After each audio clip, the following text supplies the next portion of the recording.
Meus queridos irmãos e irmãs, boa noite a todos.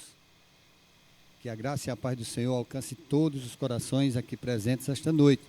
E a você que nos acompanha na plataforma digital do YouTube, através do nosso Família Missionária TV, que a paz do Senhor esteja com você e com toda a sua família.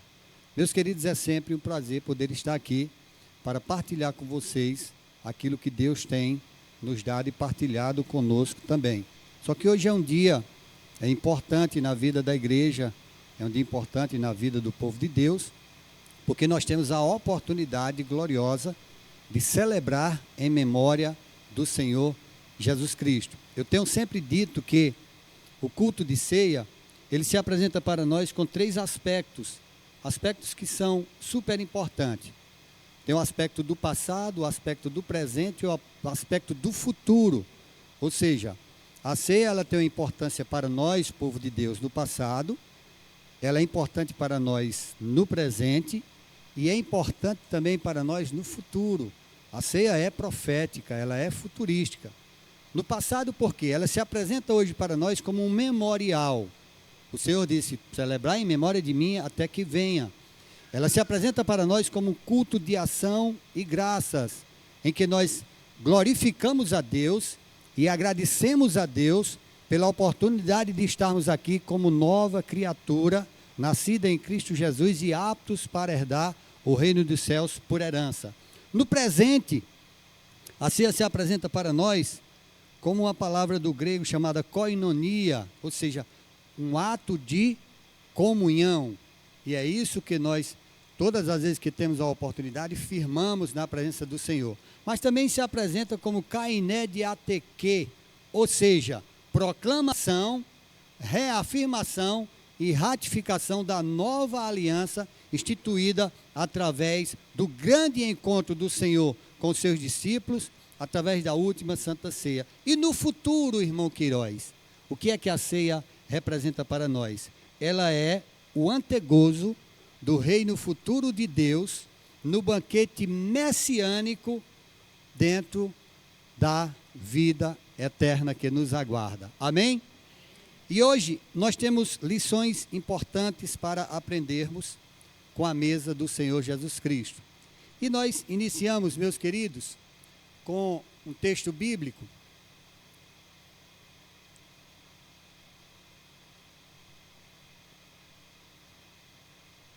Ele não está apenas narrado em Marcos. Eu sempre gosto de parafrasear e dizer que há uma narrativa desse mesmo texto em Mateus, em Lucas e em João, com particularidades diferentes.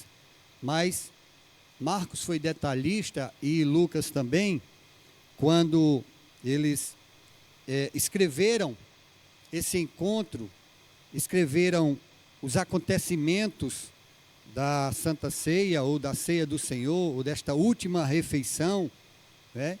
E a pedagogia que usamos para entender tudo isso, está na Bíblia, mas está também nos corações transformados, ou seja, em nós que aceitamos Jesus como único e suficiente Salvador.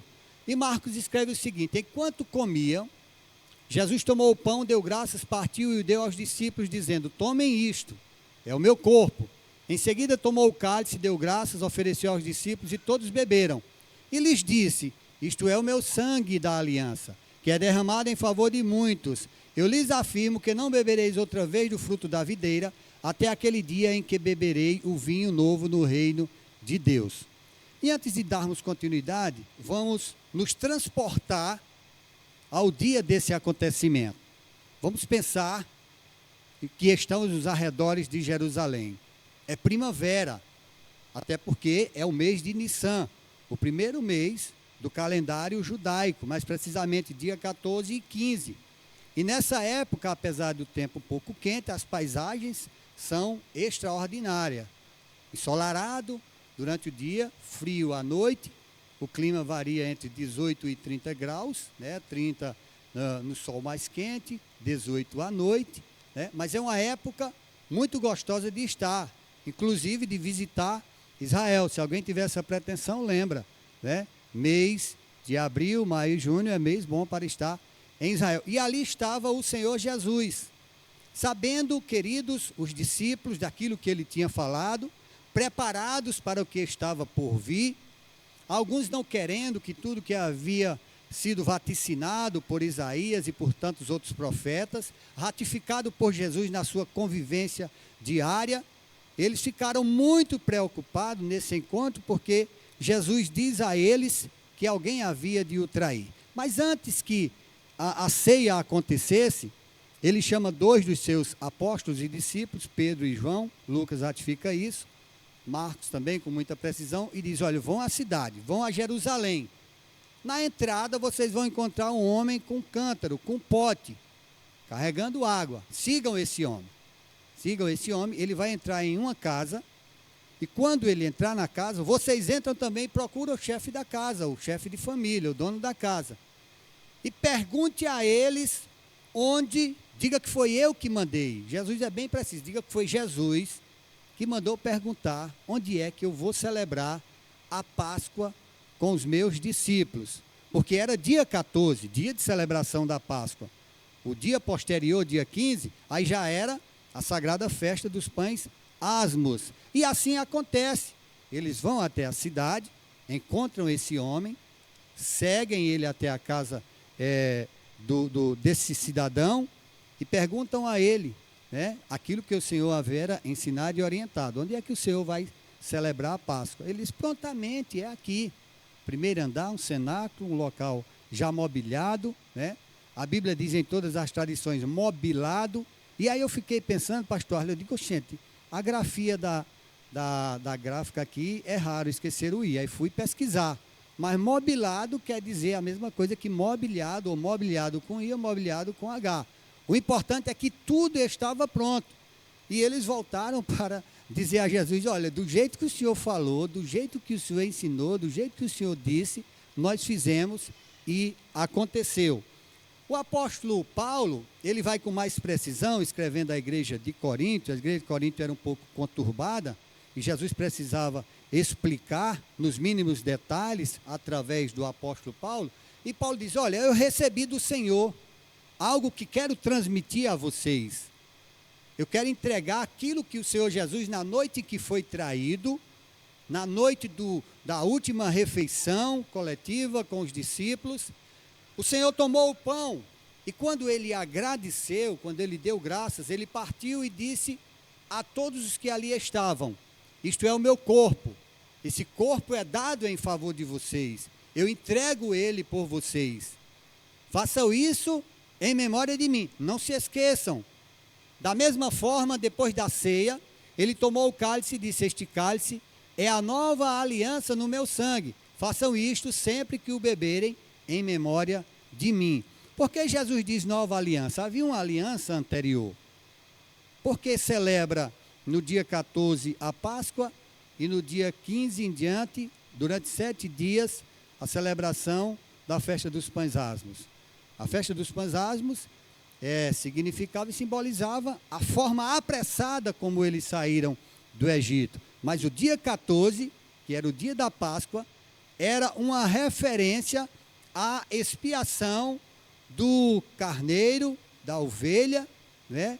Daquele animal que foi sacrificado, sem mancha, sem mácula. Todos sabem a história, a maioria sabem, né? Quem não tivesse podia partilhar com o seu vizinho.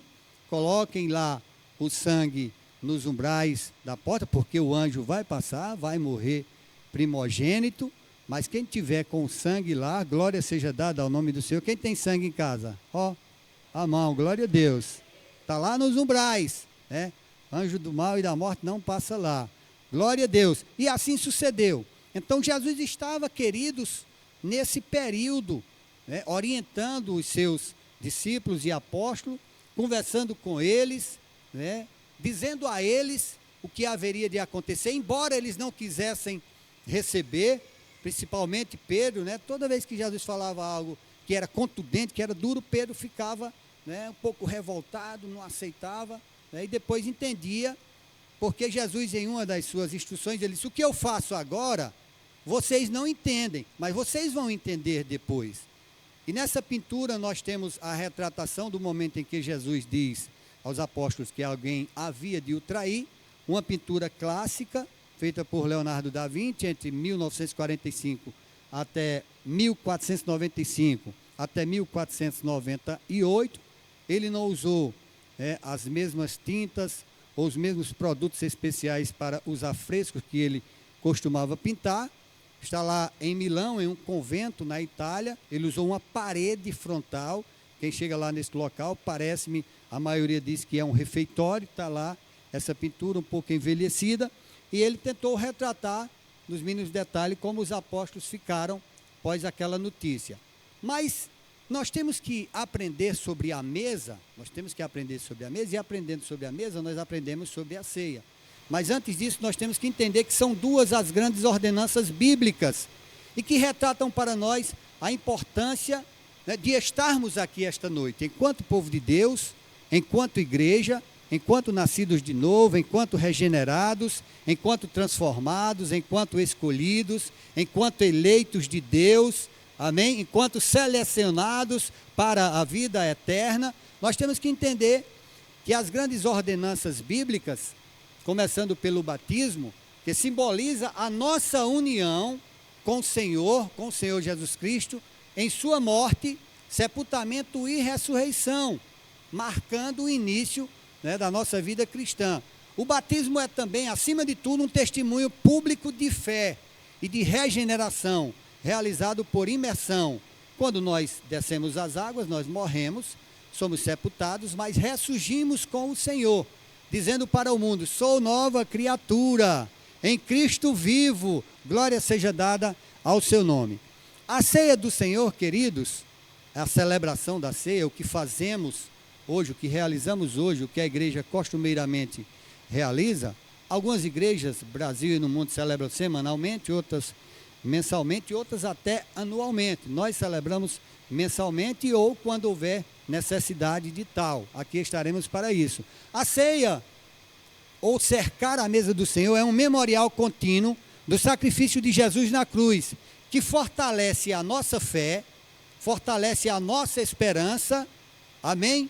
E anuncia a volta do Senhor, ou seja, nos diz, ele vai voltar. Você está celebrando hoje a morte dele com gratidão. Porque eu disse que era um culto de ação de graça em um dos aspectos, passado e presente? Porque há gratidão em nossas vidas, e o princípio da gratidão é o reconhecimento. Nós estamos aqui porque reconhecemos a sua soberania, nós estamos aqui porque reconhecemos a grandeza de Deus, porque reconhecemos o seu amor, né, manifestado na pessoa do Senhor Jesus, através do sacrifício na cruz, levando sobre si as nossas dores, enfermidade e todos os nossos pecados. A ceia do Senhor e a participação do pão e do cálice representa também o corpo e o sangue do Senhor Jesus, como um ato de obediência. Eu acho interessante, é uma particularidade da minha vida. Eu aceitei o evangelho e foi muito precoce a minha ida até o batismo. Eu não quis, né, esperar o tempo, fui apressado nesse sentido, né? Paguei um preço, mas eu queria me batizar. E é tanto que eu, naquela época, 1984, eu falei à esposa do pastor e ele disse: quando o pastor presidente chegar, você segure no paletó dele, porque eu vou pedir a ele para mandar batizar você. Embora não tivessem aprovado o meu batismo, porque eu tinha aceitado naquele mês, né? E meu primo Zé Oliveira estava dizendo: você não pode se batizar, mas espere mais um pouco. Mas eu fui perseverante, né? Eu digo: eu tenho que me batizar. E ela me ensinou o segredo: segure no paletó dele, quando ele entrar na igreja, você diz que quer se batizar e não querem deixar. E assim eu fiz: eu quero me batizar, mas não quero deixar. Não, você vai se batizar. E aí, fui batizado nas águas. No mesmo dia fui batizado no Espírito Santo, já saí de dentro das águas falando em mistério, né? Mas o que estava por vir? Os pastores pregavam, os irmãos pregavam. Sábado é o dia da grande mesa, da Santa Ceia do Senhor. Nós vamos cercar a mesa do Senhor. E no sábado, logo pela manhã, eu já cheguei olhando na brecha da janela, procurando a mesa. E ninguém colocava essa mesa. Porque eles diziam que era a mesa, a mesa da Santa Ceia, a mesa da ceia. E eu procurei essa mesa até o horário do culto, da celebração, e aí eu vim entender. Amém, queridos? Mas foi interessante para mim, né, porque eu esperava uma mesa muito grande, né, e a mesa estava pequena. Mas o pastor Arlen, na primeira celebração, ele pediu que nós profetizássemos que essa mesa vai crescer de forma literal. Glória seja dada ao nome do Senhor. Porque nós temos que ganhar 10% de Cabrobó para o reino, para o Senhor Jesus. Quem crê nisso, diga amém. Glória a Deus. Então vamos continuar, queridos. Tomás de Aquino, ele diz com muita precisão esse pensamento que é glorioso. A celebração da ceia, cercar a mesa do Senhor, é saúde da alma, do corpo, é remédio de toda enfermidade espiritual, cura os vícios, reprime as paixões, vence ou enfraquece as tentações, comunica maior graça, confirma a virtude nascente, confirma a fé, fortalece a nossa esperança, inflama e dilata a caridade. Glória seja dada ao seu nome. Ou seja, inflamar a caridade é provocar em nós o dom do amor, é provocar em nós o amor ao próximo, é provocar em nós a ação social, né? E dilatar a caridade é justamente dar a quem precisa, fazer por quem tem necessidade. E o bom samaritano que se aproxima, que dia? Me ajudem? Dia 29 de março. O bom samaritano é a prova inconteste de que essa igreja, tendo compromisso com os céus e com a sua chamada e com a sua vocação, vai realizar o bom samaritano em um determinado bairro da nossa cidade. Mas nós temos duas premissas fundamentais para aplicarmos as lições da mesa do Senhor nos nossos dias ou nos dias atuais. A primeira é fazermos entender, ou entendermos, ou compreendermos, assimilarmos, recebermos que o caminho que nos conduz à mesa é a obediência. Os desobedientes não tiveram sucesso em toda a trajetória apresentada pela Bíblia. Os obedientes, muito pelo contrário, prosperaram, tiveram êxito e alcançaram sucesso na vida espiritual, sentimental, conjugal, familiar e social. Foi o caso de Abraão. Abraão, chamado já numa idade avançada, quando foi para dividir os rumos com Ló, Ló olhou e disse, eu quero esse lado. Mas Abraão entendia que o segredo não estava na terra, o segredo estava na obediência. E obedecer é melhor do que sacrificar. Amém, irmãos? Então, vamos aprender a obedecer. Que obediência é essa, irmão Queiroz? É a obediência incondicional, é a obediência espontânea, é a obediência perseverante, é a obediência sacrificial. Essa obediência incondicional é aquela em que eu digo para mim mesmo, para a minha família, para os meus amigos e para todos que eu conheço, eu digo, eu não vou, vamos falar no dito popular, arredar o pé daqui, porque foi aqui que o Senhor me colocou. Amém? Ela é incondicional, ela não tem preço, ela é inegociável. Ela trata da nossa fé, ela trata da nossa esperança, ela trata da nossa convicção, ela trata do nosso chamado, da nossa missão. Então ela é uma obediência incondicional. Eu obedeço a Deus acima de tudo, abaixo de tudo e diante de tudo, porque Ele me chamou para isso. A obediência espontânea é aquela em que não precisa pressão. Tem gente que só obedece no empurrão, no tranco, né? Parece o carro com bateria arriada, só vai, entendeu? No empurrão não, a obediência a Deus tem que ser espontânea, até porque Ele não quer ninguém à força. Ele quer que você busque o reino à força. O reino é tomado por esforço individual, mas a bênção na sua vida depende da sua obediência. Então obedecer é melhor. A obediência perseverante, ela reforça a incondicional e a espontânea. Todos os dias eu estou ali. Senhor, eu te agradeço pela noite, pelo sono, pelo dia. À noite, Senhor, eu te agradeço pelo dia, pela comida, pelo calçado, pela roupa, pela saúde, pelo sono, pelo dinheiro, pelo trabalho, pela ocupação, pela família. No outro dia, do mesmo jeito, Senhor, eu te agradeço, Senhor, te agradeço pelo sono. E aí vai. A obediência perseverante, ela não para. Independente das circunstâncias, das intempéries do clima, ela está ali firme e forte na presença de Deus. A sacrificial é aquela em que Paulo diz que o amor não busca os seus interesses, mas os interesses dos outros. Ela é sacrificial porque muitas vezes eu perco para ganhar. Estou dilmando, não é dilmando não, é porque é assim mesmo. Muitas vezes você perde para ganhar, porque o reino funciona assim. Jesus diz, e nós vamos daqui a pouco ver, que quem é maior não é quem está sendo servido, mas quem está servindo. Ele disse, eu estou aqui fazendo isso. Por isso ele lavou aos pés aos discípulos. Então ele enviou 2 de seus discípulos dizendo: entrem na cidade, um homem carregando um pote de água virá ao encontro de vocês, sigam-no. Sei lá, se fosse eu disse: rapaz, Jesus está navegando na maionese aí, mandar eu ir em Jerusalém, eu vou encontrar um camarada com um pote na cabeça, levando água, vai entrar numa casa, eu vou procurar o homem da casa que eu não sei quem é, que eu não sei onde fica, procurar ele, onde é o lugar que Jesus escolheu para celebrar, né, esta refeição, esta Páscoa. Mas assim sucedeu. Eles obedeceram de forma espontânea, incondicional, sacrificial e perseverante. Foram lá e assim aconteceu. Glória ao nome do Senhor por isso. A segunda premissa é entendermos que a intimidade de sentar à mesa, a intimidade de estar aqui esta noite, de participar deste ato, este ato de comunhão, né, de participar deste culto de ação e graça, de participar deste memorial, é um privilégio reservado aos obedientes, é reservado a quem persevera.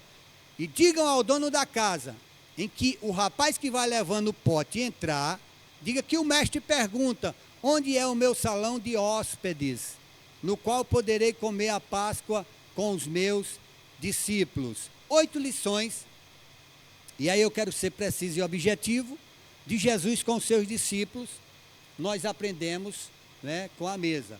Lições da mesa de Jesus com os seus discípulos. Primeiro, a mesa é preparada como presente de honra. É honra estarmos aqui, independente das circunstâncias. Se cheguei alegre, triste, preocupado ou não, tudo ficou da porta para fora. O momento é momento de agradecer a Deus pela honra de participar do corpo e do sangue do Senhor. E ele lhes mostrará uma ampla sala no andar superior, mobiliada e pronta. Faça ali os preparativos para nós. Me lembrei da sala de Yuri, agora me lembrei da sala da casa de Gleicinho. Quando a gente chega lá, já está tudo no lugar. Mesa, cadeira, churrasqueira, amém, pia, geladeira, é uma bênção. Glória seja dada ao nome do Senhor por isso. A mesa é lugar de fé e promessa cumprida. Aquilo que o Senhor diz se cumpre de forma cabal, independente do tempo, da estação, de quem está fazendo ou deixando de fazer, de quem quer ou de quem não quer. A mesa é lugar de confrontação do pecado, porque ao anoitecer, Jesus chegou com os 12, quando estavam comendo já na mesa, ele disse: olhe, um de vocês vai me trair. E eles ficaram: é você, João? É você, Pedro? É você, Mateus? É você? E ficaram aquele... Ele disse: não, quem está comendo comigo agora, né? E Judas já estava lá colocando a mão no pão, ele já sabia quem era o traidor. Jesus faz tudo às claras, só que ele adverte, né? Será que nós não estamos traindo o Senhor, vindo à mesa de forma indigna? Paulo diz lá que quem come e bebe de forma indigna, come e bebe para a sua própria condenação. Eu alerto porque, irmãos, a mesa é lugar de confronto, mas é lugar também de transformação. Olha o que é que diz a quarta lição. A mesa é a oportunidade de encontro e mudanças. Vê o que é? Eles ficaram tristes, um por um. Lhe disseram: com certeza não sou eu, afirmou Jesus. É um dos 12. Alguém que come comigo no mesmo prato. É alguém que está aqui. A mesa é lugar de ministração. O Filho do Homem vai, porque está escrito, está vaticinado a seu respeito. Mas ai daquele que trai o Filho do Homem. Melhor lhe seria não haver nascido. Aí eu digo: quantos optam pelo carnivale ao invés de estar na igreja louvando ao Senhor? Porque carnaval nada mais é do que a degradação da espécie humana em forma de prazer e aquilo que chamamos de festividade.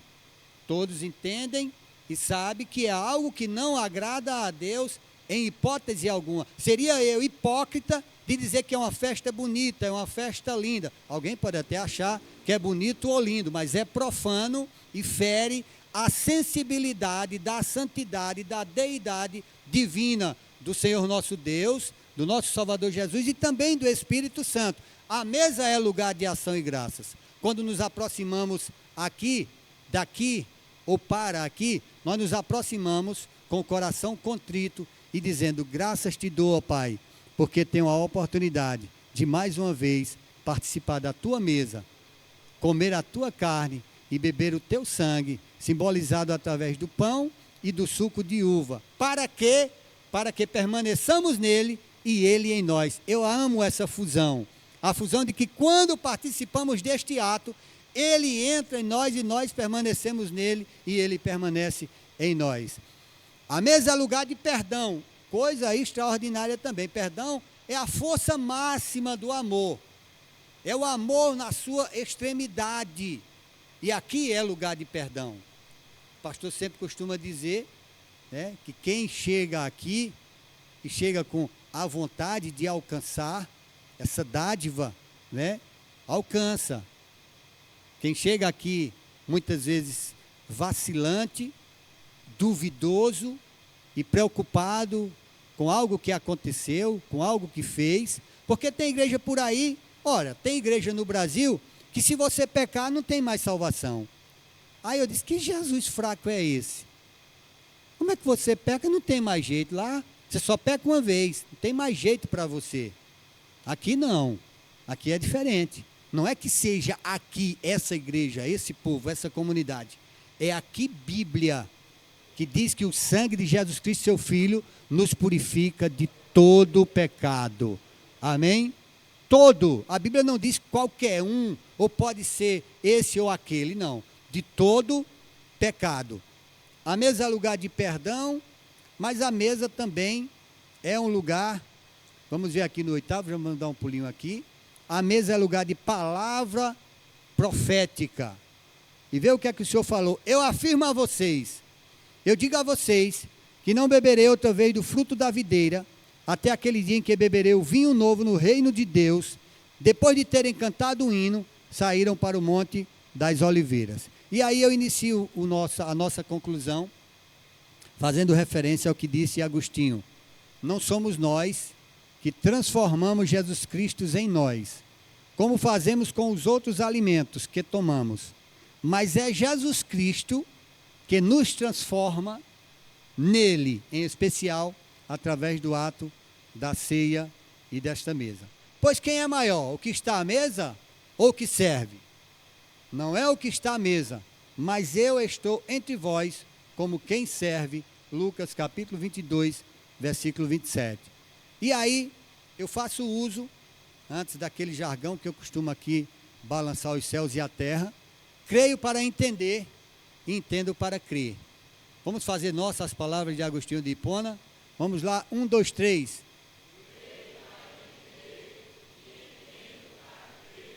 E agora de pé, coloca a mão no teu coração, pensa de forma positiva, porque de negativa não dá nada, né? Na sequência o louvor já entra em ação, amém? E aí abre o peito, respira fundo, pensa em algo que tu queres, que tu precisa. Se for de perdão, aproveita agora, porque a ceia vai ser ministrada daqui a pouco. E aí, grita comigo bem alto, Deus. Não, foi baixo, eu sei que vocês tomaram café, chá ou uma Coca-Colazinha. Amém? Deus, eu creio, eu quero, em ti consigo.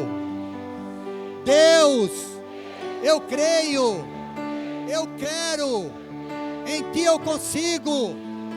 Mais forte, abalando céus e terra. Deus, eu creio, eu quero, em ti eu consigo. Amém. Podem sentar.